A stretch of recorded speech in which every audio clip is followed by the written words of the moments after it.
Look, I know you're probably thinking, hey, it's not my renewal deadline, I don't need to do post-licensing yet, but look, here's why you want to do post-licensing as soon as you've got your real estate license, as soon as you're able to take post-licensing. It's not just another course about arbitrary laws that you're never going to use again. It's about real-world, usable topics that'll help you grow your real estate business, to help you take it to the next level. Look, let me ask you this one question. If this course helps you close just one deal, if you get one extra deal from post-licensing, is it worth the investment? I'd say it is. We get paid pretty well, so one deal means a lot of money. Check out postflorida.com. That's postflorida.com for the full details about post-licensing.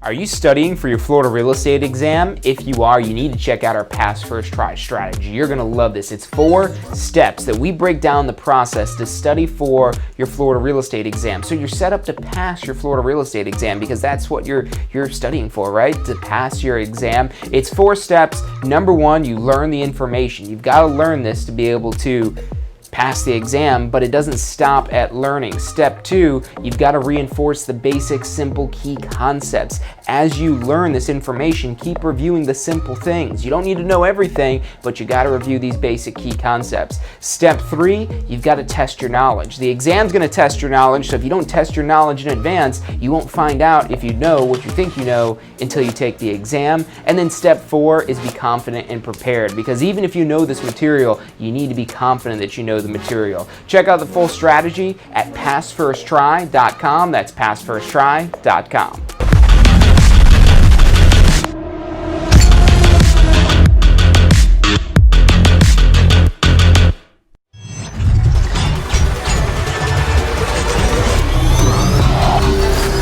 The most powerful tool to study for your real estate exam is the Question Simulator from Tampa School of Real Estate. We've used our years of experience in preparing students for the Florida real estate exam to bring you the most powerful exam study tool available. In the Question Simulator, you'll be able to go directly to a particular unit so you can focus on the sections where you need the most practice. We have also included the percentages of each unit so you know which units are the most important for your real estate exam. Every question will immediately give you detailed feedback, which is almost always more important than the question or the answer themselves. After completing all the questions in a particular unit, you can go through question by question and review any that you've gotten wrong. You could also print out a report at the end of each quiz. The Question Simulator from Tampa School of Real Estate is 100% mobile compatible, so you can practice with test questions anywhere you have your phone with you. Enroll now at questionsimulator.com and get ready to pass your exam.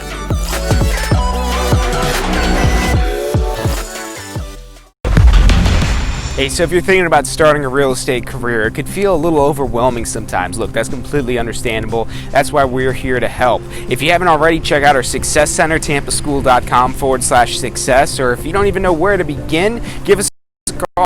We'd love to help you out. We've got advisors standing by to answer any questions you have and assist you in any way it is that we can. Our phone number is 813-928-0106. Again, that's 813-928-0106. Give us a call. We're the Tampa School of Real Estate. Do you want a career that allows you to be in control? With a career in real estate, you'll get to call the shots. Whether you're looking at starting part-time or want to become the next top agent, a career in real estate makes it possible. Find out what it takes at tampaschool.com. Do you want to incorporate studying for your real estate exams into your busy schedule? Now you can review the key topics you need to know to pass your class and state exams with our MP3 audio review. Simply pop in your headphones or connect to your car to reinforce crucial information while you exercise or drive. Listen to the first unit for free at mp3audioreview.com. That's mp3audioreview.com. Are you thinking estate? Hey, I'm John Chrisma with the Tampa School of Real Estate, and we've helped thousands of people just like you obtain their real estate license. If you're thinking about a career in real estate, give us a call. The phone number is 813-928-0106. Our advisors are standing by to answer any questions you have and assist you in any way they can.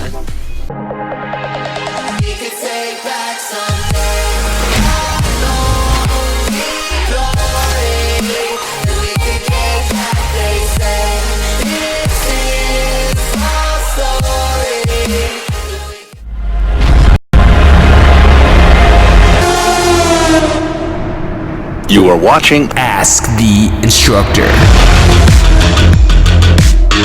Absorb the knowledge. Become the expert.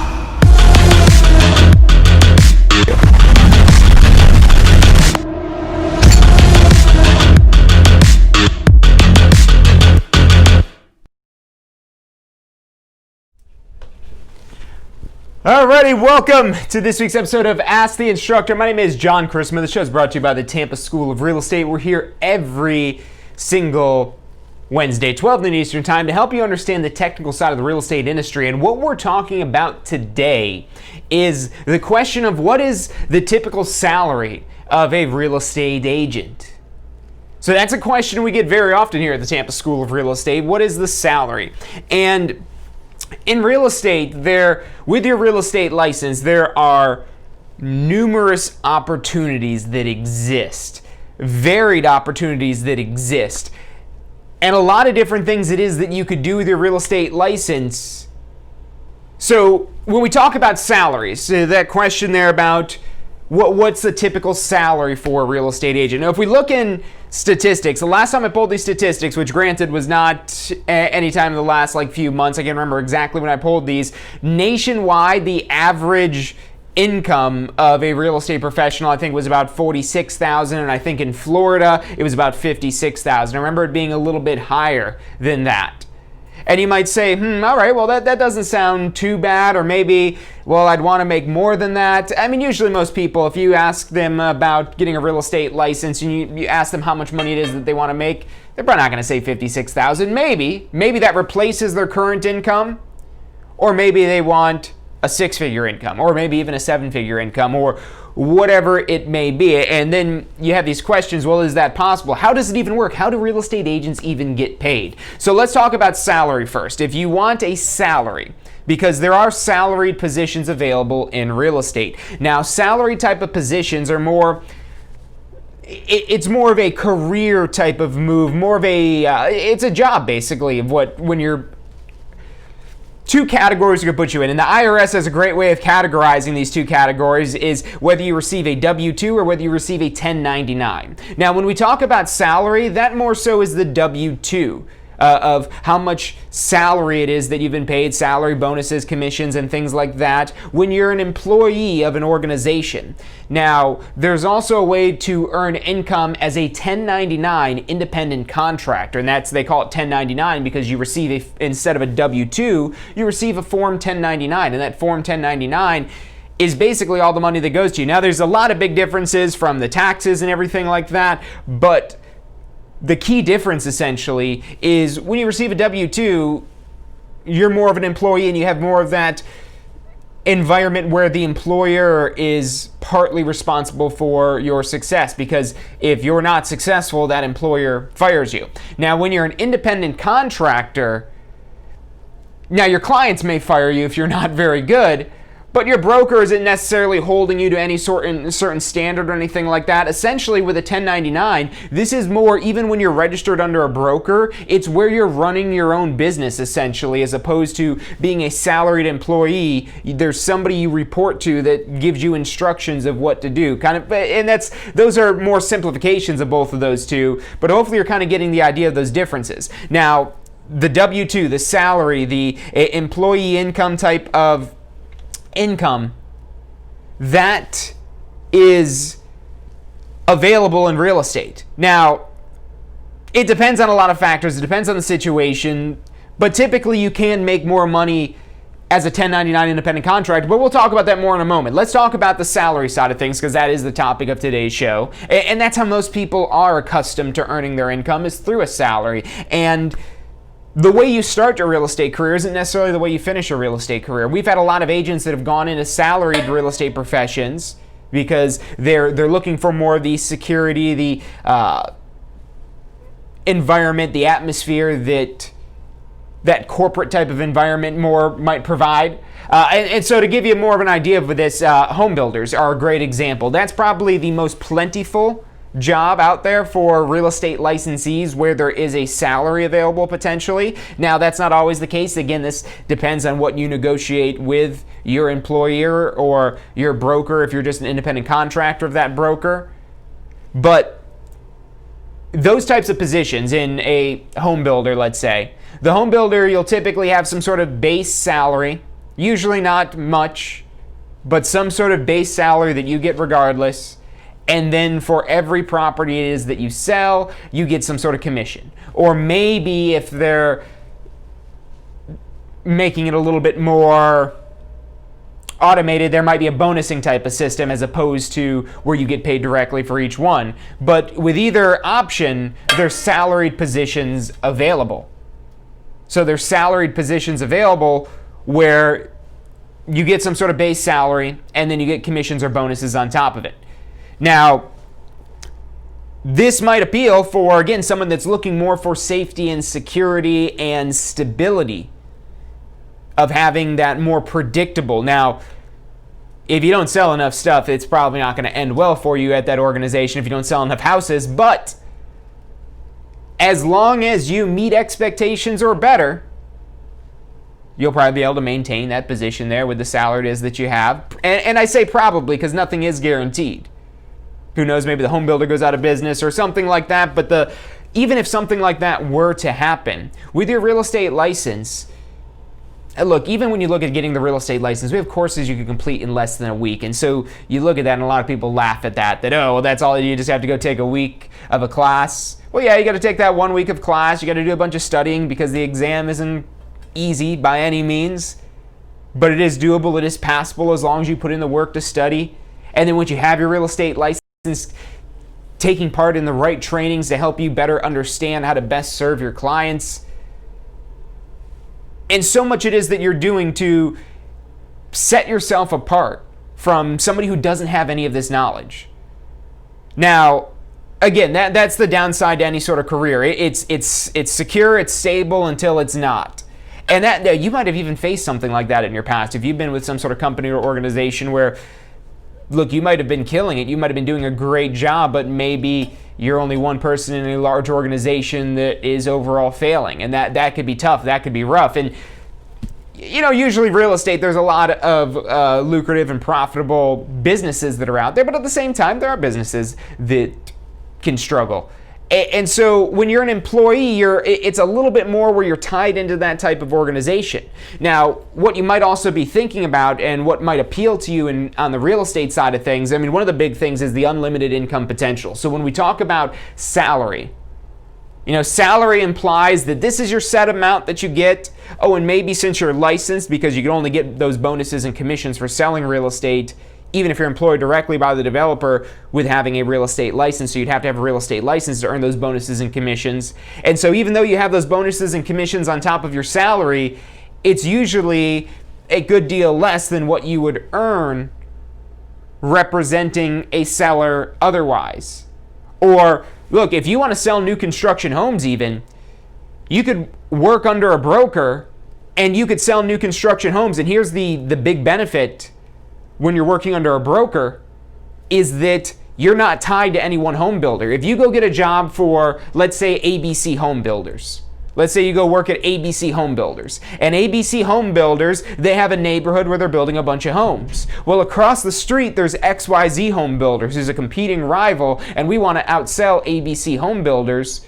But the problem is, XYZ Home Builders sells some really nice homes. And a lot of people keep buying XYZ homes. There's nothing you could do in that situation other than try to convince them of your ABC home. And that's where a lot of people don't like sales, because look, I don't blame you. It doesn't feel good to sell somebody something that they do not want. But when you work for a single home builder, when you're a rep for ABC Homes and you're employed by ABC Homes, you're only allowed to sell for ABC Homes because ABC Homes is not a real estate broker. And we're going to talk more about that 1099 brokering thing in a second. But just understand the situation, because this is the downside to the owner-developer. Yes, there is that stability. There is the security there. There's, again, pros and cons to this. The pros are that stability, that security, again, more of intentional type of environment where they're teaching you to sell certain models, so it's a little bit more specific. Those jobs are also a little bit harder to get than basically any broker. Almost any broker that's out there, if you're willing to agree to whatever terms it is that they have, they will probably take you on. There's not many brokers out there that actively turn away agents that want to be part of their team. But when you're working with a developer, again, when there's a base salary, this is just like when you'd interview for any other type of positions. And yes, again, having the real estate license, that makes a smaller pool of candidates that are qualify for that type of position. So yes, that does give you an advantage maybe compared to other job searches. But at the same time, you do have limitations. And that's, again, probably the biggest con of this. Because again, if you work for ABC Home Builders, you can't sell anything else. So unless you're going to try to convince them to buy this ABC home instead of this XYZ home, not much you could do there. But let's say instead of joining a developer, you decide to go, and that's just one example. There's a lot of other salaried positions that are out there, but that's the one where it's probably the most plentiful and the most lucrative. So if you're looking more of that unlimited income type of potential thing, that's it. If you just love real estate, there are some other types of jobs that are out there that don't have the unlimited income potential, because even in a sales position for a home builder, unless they're capping your commissions at a certain level, you in theory have unlimited income potential there. But if you want to be more in control of everything, not just in control of your individual sales, but really in control of everything aside from what your broker oversees and says you can and cannot do according to the law and their policies and procedures. But when you join a broker as a 1099 independent contractor, you're essentially starting a business within a business. And this is and look, I have started many businesses in my life, and I have found the most success in real estate because it's the most nurturing environment. It can be the most nurturing environment, I should say. Because think of otherwise, if you wanted to start a business and you wanted the guidance of a business that has already done what you've done to help you along this process.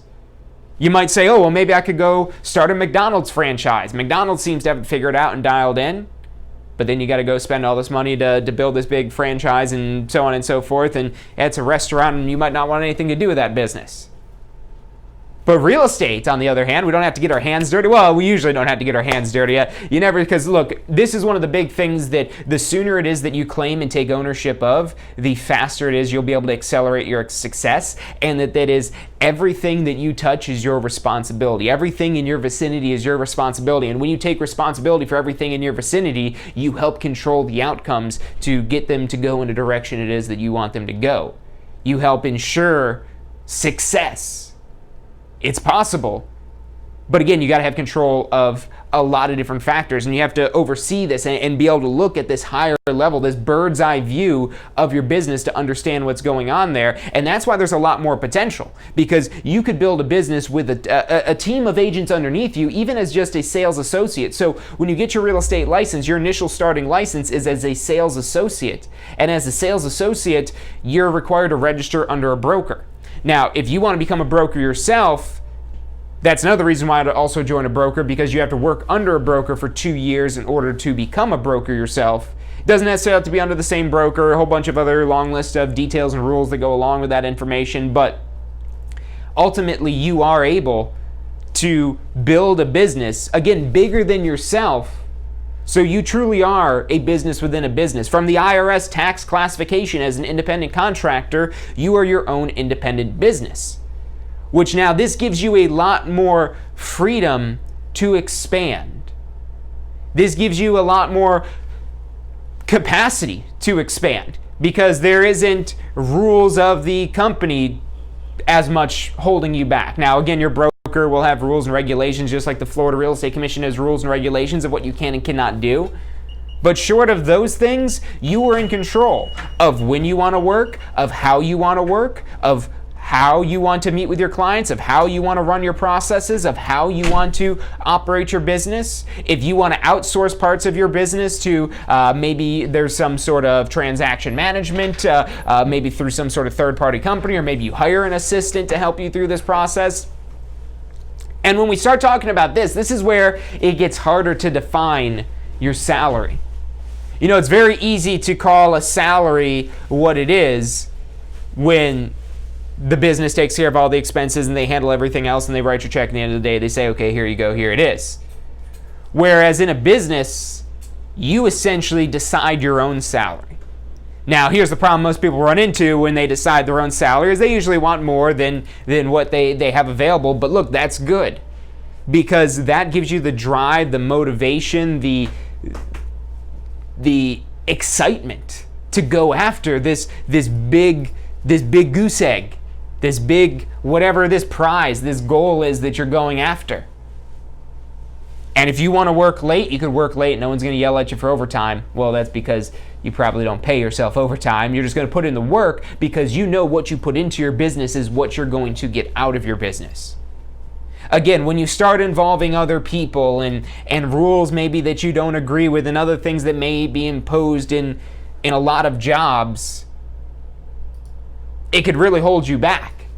And when there's a lot of other people along for the ride that maybe have a different vision than you, that maybe are not as motivated and maybe not as entrepreneurial as you,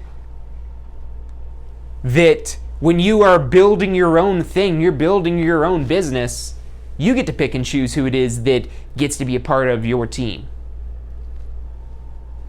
And it all just starts with you. It starts with getting your real estate license, going through the course, passing the exam, taking your post-licensing so you could start to plan your business and start to better understand how to run your real estate business.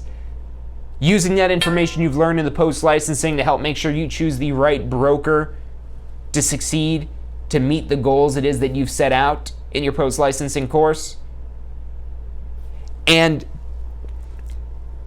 then it comes time, okay, well, what about my first deal?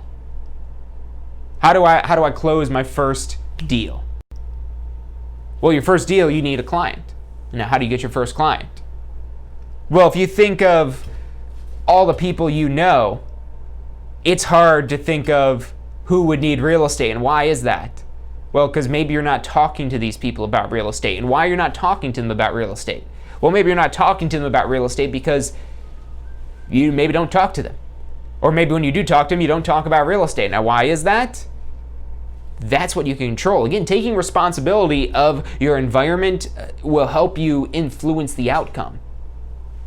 So you making that intentional effort to speak about real estate, to put the world on notice that you are a real estate professional, that'll help your sphere of influence start to get to know you.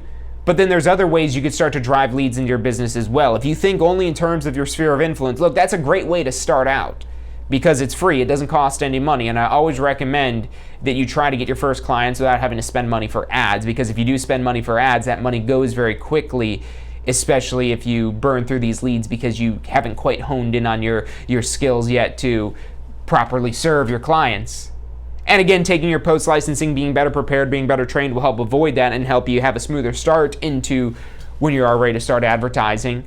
But I would recommend to try especially if you could identify an opportunity. Now look, if you have to go straight into advertising, go for it. But if you're able to identify an opportunity with a friend or a family member, those make great first clients because they already trust you for who you are as a person. And if you're trying to meet somebody new, whether this is somebody that you bought an ad online for or just some random person that got referred to you and you have no relationship with them whatsoever, they're looking at you 100% as a real estate agent, and they're using those lenses, those glasses, those goggles to view you and make assumptions about you that ultimately lead to decisions about you of whether or not they want to use you or hire you and how much do they want to pay with you, whether they're going to negotiate with you, and so on and so forth. Whereas if you already have a relationship with them, all you have to do is be able to show them that, hey, I know a thing or two about real estate as well. Really help me out if you're my first client. And it just makes such more of a friendly type of exchange when this is a friend or family member. And you're going to be extra careful because you're going to make sure you take care of your friend or family member, so you're going to make sure that things get done right. So it's a great way to start out for a lot of different reasons, but it's not a great way to build an empire. Unless you know a lot of people. Unless you know a lot of people who all also know a lot of people. But even then, that takes time. So if you want to speed up your success, that's where you can begin to launch an ad campaign where you could farm neighborhoods, where whether you're just sending out letters in the mail, or you're running ads in little local magazines and newspapers, or you're maybe putting digital ads online on Facebook, TikTok, Instagram, Twitter, Google. There's so many different ways it is that you have to advertise. But what's really important is that you're intentional, that you're ultimately fulfilling the steps of your plan. And this is all about understanding what actions you need to take to get the income it is that you are trying to receive. So again, bringing this back around to salary, if you're starting a business, really your salary, for the most part, depending on the way you structure it, and again, talk to your accountant in the real world, but your salary is essentially the profit of the business. And so there's two ways to create that salary: producing income and eliminating expenses. Now, I don't even like saying eliminating expenses, because you're going to have expenses. There's going to be expenses with your brokerage, there's going to be transaction fees, there's going to be insurance fees, there's going to be all kinds of fees, realtor fees, MLS fees. Running a business, you have a lot of expenses. Now, the good news is, when you run a real estate business, your broker needs to have an office. That is a requirement in Florida, that brokers need to have an office. But as a sales associate, you're not required to have your own office. So you don't have to have an office where you're paying for air conditioning and electricity and all these other utilities. But you are still going to have other expenses. And there's a lot of technology that we use as real estate professionals that, yes, that costs money. That's a big part of your MLS dues, is all the technology fees it is that you're paying into all of that. And if you focus on those expenses, yes, you could figure out ways to squeeze it a little bit tighter and tighten down the budget. But there's a lot easier way to produce income, which again, remember, your income is your profit. And remember, we got profit by either doing one of two things: by either increasing the money it is that we're bringing in, the gross commission income, or decreasing the expenses. And that's kind of the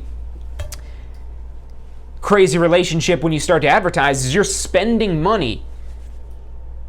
And you're spending money because that money being spent is going to help increase the income. So it's actually kind of crazy when you think of it that way, that you actually have to spend money. And it's the saying that, oh, you got to spend money to make money, which is not always true. A lot of people like to just slap that on anything. But when it comes to advertising, as spending money, if you try to do things just through your friends seeing your post, of your friends and family sharing your post, you're going to reach a very limited audience. But if you take an intentional effort by doing the right training. Again, your post-licensing course. Your post-licensing course is a requirement for your first renewal, and we recommend taking it as soon as you have your real estate license, because in this post-licensing course, we break down how to lay out a business plan, how to estimate how much money it is you make per client for buyers, for sellers, and how to reverse engineer that. So when you say that you want to make $100,000, that you're able to do the math, so you know how many homes it is that you need to sell, but not just how many homes you need to sell, but how many closings you need to have, how many contracts you need to have, because not all contracts may turn into a closing, how many appointments you need to have each of those contracts, how many leads you need to have in order to get an appointment with a client. And reverse engineering this whole process so you know on a daily, weekly, monthly basis how many leads you need to generate, how many appointments you need to go on, how many showings you need to do, how many listing appointments you need to do. And when you see that you're not hitting your numbers, you could manage yourself. And again, that's part of this of being your own boss, which it can be really intimidating, which is why a lot of people look to those options of a salary at first and foremost. And again, that might be a better way for you to start in real estate, maybe, rather than jumping right into the business side of things. But if you are ready to jump right into the business side of things, again, that post-licensing course is really going to help you better understand how to run a real estate business. And it's the whole saying of don't reinvent the wheel. There's a lot of tried and true fundamentals about real estate that work, that you don't need to worry about whether they do or do not work. They just work. You just simply do them and they will work. Now, can they be improved upon? Yes. But the mistake a lot of new agents make is trying to improve upon what they don't know whether or not it works. They're improving upon something and they're doing an experiment of something that doesn't work rather than just doing what does work. So starting off with doing what is tried and true, what fundamentally works to get yourself some income, to get yourself to start to have a system. And then that's where you can kind of start to tweak it and add your own secret sauce on it. And if results are better, then great, keep doing it. But if we start to decline, hey, maybe figure out what it is that you're doing and do the opposite. But you have that control. I don't want to say it's like turning a dial because it isn't that easy, but figuratively, that's really what you're doing. Then when people say turning up the dial, turning up the gas, meaning you're putting more effort in. And that might not mean you working harder, that might mean you working smarter. Now, how do you work smarter? Well, a great way to start working smarter is taking some of the tasks that you don't like doing, that take maybe a lot of your time, that are maybe not high value tasks, but maybe things that have to get done. That's really the first step you want to do, is try to eliminate things that don't result in getting closer to that end goal. But then for things it is that drag you down, that's where you could outsource that. And 2 is always more powerful than 1. 3 is always more powerful than 2. 4 is more powerful than 3. If you create the right environment, if everyone is on the same path, if everyone is going towards the same shared mission and vision, and you as the head of your real estate team, if that's the position it is that you want to create for yourself and build out a team under you. And look, again, going back to the salary side of things, you maybe find more of a balance between the more extreme of working for an independent home builder where you could only work for that independent home builder versus working with a broker where you could work with anybody, but again, it's more of a business. You could join one of these real estate teams. And you joining into these real estate teams, there might be some sort of small salary or hourly wage that you're getting paid in addition to commission, depending on what it is maybe that they're having you do. There's a lot of real estate agents out there that hire assistants, both unlicensed assistants as well as licensed assistants. Now, licensed assistants, they have the ability to pay you a commission. And that's usually the kind of idea behind real estate teams, that they're basically either co-brokering together or the licensed assistants of each other, and that's what allows them to do that within a brokerage without being a broker. So there's a lot of potential, and again, it's not as easy as turning up the dial, but that's what you need to do figuratively. You need to do the right things that is going to maybe at first really figuring out what works, building out a system, and now starting to replicate that bigger than yourself. And when you figure out that, that's when you're able to really start to have some massive and exponential growth. Because there's only so much it is that you could do. There's only so many hours you have in a day. And we all have the same amount of hours. But you could also buy back your time. You could take things that you would do and buy that time back. A grocery delivery is a great example of that, whether it's Instacart or whatever it is that you might use to get your groceries delivered. Yeah, going to the grocery store takes time, going up and down the aisle, searching for items, trying to navigate this maze, this puzzle that they lay out to try to get you to buy all kinds of stuff. The last time I went into a Publix, I came out with a shopping cart full of stuff. I was like, I can't keep going to the grocery store because I fall victim to their little marketing ploys they've got in there, which these little apps have them as well. But the point being is you're able to buy back your time. All that time it is that you'd spend at the grocery store, how much do you get paid to shop at the grocery store? And then how much do you get paid to sell houses? I bet you get paid a lot more to sell houses. And I bet if you broke down how much you earn hourly based on the time you spend to earn a certain commission, those 2 hours it takes for you to go to the grocery store, that's worth the $20 that you've got to pay somebody for delivery fees and service fees and tips and inflated prices and all that other stuff. So that's how you start to buy back your time. And again, there's tons of services like that already do that, even for your personal life. But you want to do that in your business as well. What are the things that are time consuming? Look, if you're not very good at creating internet ads, why are you wasting time struggling through that? When you could find somebody who is good at this, who you could hire and allow them to run those ads for you. Look, you could do this. It's completely possible. And we could show you that process. Stick with us. We're going to take a quick commercial break. I'm John Christopher. You're watching Ask the Instructor.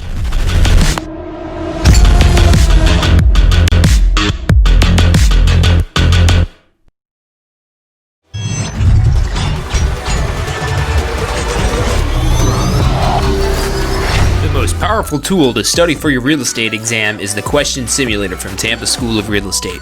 We've used our years of experience in preparing students for the Florida real estate exam to bring you the most powerful exam study tool available. In the Question Simulator, you'll be able to go directly to a particular unit so you can focus on the sections where you need the most practice. We have also included the percentages of each unit so you know which units are the most important for your real estate exam. Every question will immediately give you detailed feedback, which is almost always more important than the question or the answer themselves. After completing all the questions in a particular unit, you can go through question by question and review any that you've gotten wrong. You could also print out a report at the end of each quiz. The question simulator from Tampa School of Real Estate is 100% mobile compatible, so you can practice with test questions anywhere you have your phone with you. Enroll now at questionsimulator.com and get ready to pass your exam.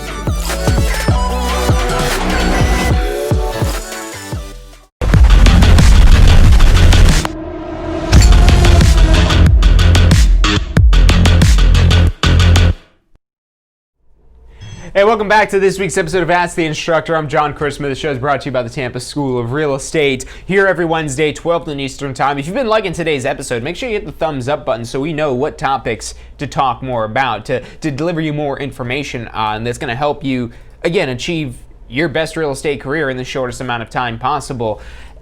And again, today, hopefully that's helped you better understand the salaries. We got those figures there from the averages. But look, I don't recommend going into this with the desire to be average. Because if you go into this with the desire just to be average, well, you know how when we try to do something we fall short. It happens to all of us. It happens to me. And if we just shoot for average, if we just try to be average, we're going to end up being below average. If we try to be above average, we'll probably, hopefully, at least end up being average, if not better. Because when you put in that extra effort to be above average, that's when you can really start to get big results. And so, on the business side of things, why doesn't everybody just do that? Well, the risk is zero salary. Because starting a business, if you don't sell anything, no money.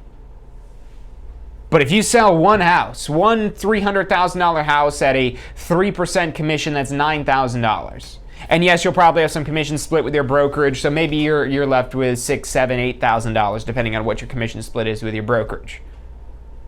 And that $6,000, $7,000, $8,000 is probably going to cover all of your costs. You could take the state exam quite a few times to rack up $9,000 in state exam fees for it. The state exam's only $36 you pay each time. And notice how that doesn't sound like a lot when we just say $9,000. When you realize what's on the table and what is out there and what the potential is, if you were to just sell one house a month, just one house a month, that's, we'll make the math even easier. Let's say 2 months, you don't sell anything because maybe you're on vacation or deals fall through or whatever it is. Let's just say 10. So 10 houses, 10 months out of the year, one house a month. Maybe 1 month you fall short and another month you're just getting started. Who knows what? But 10 houses, 10 months, all about $300,000 at 3% commission. That's $9,000 each. But let's say the commission split with you and your broker is where you get $7,000 out of that $9,000 and the broker gets the other $2,000 on that. Well, $7,000 times 10 houses, that's $70,000. Now, if we say if I were to ask you, could you sell 10 houses in a year, and that's less than one a month, do you think you could sell one a month? Notice how when we break these down to these smaller increments, how more doable they sound. Can I sell one house? Yeah. Can I sell one a month? Yeah. Oh, wow, if I sell one a month, that's 12 in a year. So look, you can do this. It's possible. The courses that we offer, our pre-licensing course, this is designed to teach you the information you need to know to pass your state exam, which is going to give you a great introduction to real estate, and it's going to teach you about a lot of the laws and rules that you don't want to break because you'll lose your real estate license or go to jail or all the bad things that can happen to you. And the focus of that course is, again, passing the exam, and that's the content they're primarily testing you on. And now a lot of other stuff as well that you're learning about, from appraisal to mortgages to deeds to how properties are surveyed and legally described, to zoning, to property tax. A lot of different topics it is that you learn about, but it's a lot of scratching the surface. And there's not really anything in this pre-licensing course, a little bit maybe at the beginning, where we touch on kind of structuring and building your business, but that's where the post-licensing comes in. And the reason why that's not in your pre-licensing course is because they don't test you on building a business on your real estate exam. They're testing you on a lot of other stuff, laws, rules, and how you're supposed to practice real estate. But post-licensing, again, it's a renewal requirement. It's a form of continuing education. It's your first continuing education that you'll need to do. It's a lot longer than all the other continuing educations you'll have to do because it is your first one. And again, we recommend you do that as soon as you've got your real estate license, because this course has the information that you're looking for. Again, starting with laying out that business plan. So you at least do this math and understand these numbers. And not just numbers that I'm telling you through a video, but your numbers for your plan, for your business. There's something special about sitting down and just laying out that plan for your business. And you're probably going to have to change this and amend it as your business grows and adapts and you start to become more experienced and better understand real estate. But you want to start with this still, because this document will give you your instructions. It'll tell you, again, what you need to do on a daily, weekly, monthly basis. Because if you just think in terms of the year's a long time. Can you sell one house? Yes. Can you do it in a month? Yeah, you could do it even faster than that. But if you just focus on, oh, hey, I want to sell a house this year, then what are you going to do? Maybe you'll sell a house this year. If you focus on, I want to sell a house this month, you're going to have a lot higher chances of selling a house this month because you're trying to actually get it done this month as opposed to just this year. And now with me saying this, we are kind of closer to the end of the year, but imagine you saying that in February or March, that, oh yeah, I just want to sell like 1 or 2 houses this year. I know it's my first year. Again, going into it with that mentality. Look, if you're just doing this part-time and on the side, then 1 or 2 houses a year, that's a great bonus on top of whatever it is that you're doing. And you could definitely do that part-time. You could probably do even more than that part-time. But you want to lay out this plan. And again, you might have to adapt this and adjust this over time, but the point is that you'll know how to build the plan, so you'll know what adjustments it is you'll have to make. And you'll be able to better plan for what your salary or what your income is going to be, how much money it is you're able to bring in. And that's how you really determine what your salary is when you're running a real estate business. And it, again, very much is what you put into it is what you get out of it. If you put in the work, if you do the right things, if you stay on the same track, because that's another thing. You don't want to just try one thing, oh, that doesn't work, then try another thing, oh, that doesn't work, and try another thing without giving anything time to actually work. That's a big mistake. If you've seen any of our videos that we've talked about farming, that's a big mistake we always help you try to avoid. We've done tons of videos on it, is if you're advertising to a certain neighborhood, you don't want to give up after advertising 6 or 7 months. If you've been advertising 6 or 7 months and haven't gotten any business, keep going. Stay the course. Because if you change course now, you're throwing away that 6 or 7 months worth of work that you put in there, and somebody might be just getting ready to sell. And look, we've done tons of episodes on marketing. It can seem very overwhelming and intimidating at first. There's a lot of information to learn. But remember this, it's going to be a lifelong process of constantly improving your real estate business. You're going to learn new things every single day. You're going to understand things better every single day, and you're going to be able to make changes and adapt your business to make it stronger, better, faster. But it's not going to be the strongest, best, and fastest business right from the beginning. But you could do it. And again, that's where the fundamentals, the basics of what's tried and true comes in, the stuff that you're learning in that post-licensing course. That's, again, those fundamental things that will work if you do them. There's maybe more efficient ways. There's maybe more profitable ways. There's maybe ways that will help you grow even faster. But starting off with these processes, systems, tools that will work gives you a basis, a foundation to springboard yourself to bigger and better things. So look, if you're ready to start your real estate career, maybe you've already got your real estate license and you want to complete that post-licensing course, we've got a live stream course coming up for both pre-licensing and post-licensing. We have live stream, on-demand virtual classroom courses, as well as our in-person classroom courses, as well as our on-demand online course. We've got a format that literally will work with everybody's schedule and learning style. So call us up because, again, it can be an intimidating process, but that's what we're here to do. We're here to help. We've got advisors standing by to answer any questions you have and assist you in any way it is that we can. So call us 813-333-2676. We've done a ton of these videos as well. So if you're looking just to learn more about real estate, if you're still kind of new to it, check out some of the episodes we've done of Ask the Instructor or State of Real Estate. Hit that bell icon and you're actually going to get notifications whenever it is that we have a new video. So that way you can stay up to date on all the new evolving information about real estate. And again, hit that like icon if you like today's show so we know, again, what topics you guys are most interested in. We could share more of that with you. That's about all the time it is we've got for today. So thank you guys for tuning in. I really appreciate you spending this time with me today to help you better understand how you get paid in real estate. Again, if you have questions, call us 813-333-2676 or check us out online at tampaschool.com. That's about all the time we've got for today. Thank you guys for tuning in. I'll see you Friday for State of Real Estate. Hey, so if you're thinking about starting a real estate career, it could feel a little overwhelming sometimes. Look, that's completely understandable. That's why we're here to help. If you haven't already, check out our Success Center, tampaschool.com/success. Or if you don't even know where to begin, give us a call. We'd love to help you out. We've got advisors standing by to answer any questions you have and assist you in any way it is that we can. Our phone number is 813-928-0106. Again, that's 813-928-0106. Give us a call. We're the Tampa School of Real Estate. Do you want a career that allows you to be in control? With a career in real estate, you'll get to call the shots. Whether you're looking at starting part-time or want to become the next top agent, a career in real estate makes it possible. Find out what it takes at tampaschool.com. Do you want to incorporate studying for your real estate exams into your busy schedule? Now you can review the key topics you need to know to pass your class. Hey, so if you're thinking about starting a real estate